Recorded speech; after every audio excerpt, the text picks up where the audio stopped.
ఇష్టపడిన ఎడలా, ప్రేమించిన ఎడలా, పాపమును ఆశించిన ఎడలా, పాపమును ప్రేమించిన ఎడలా,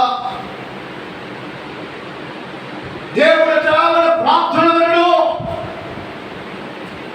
నేను చాలాసార్లు చెప్పాను, మా చిన్నాను ఒక ప్రార్థన చేసేవాడు చనిపోయాడు.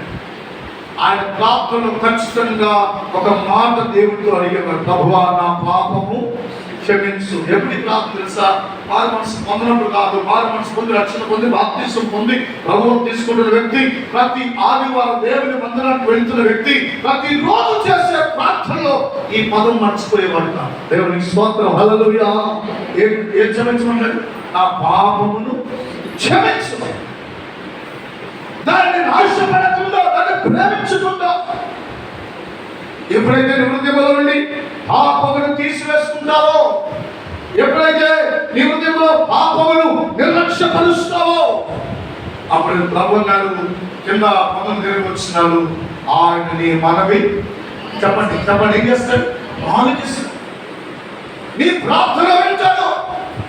నీ జ్ఞాపనకు దేవుడు జవాబుగా ఇచ్చేస్తాడు.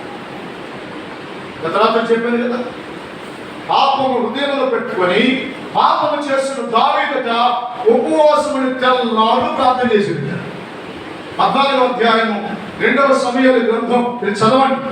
14వ అధ్యాయం 2వ సమూయేలు గ్రంథం 12వ అధ్యాయం, క్షమించండి, 2వ సమూయేలు 12వ అధ్యాయము 17వ వచనం చదవండి. 17వ వచనం త్వరగా.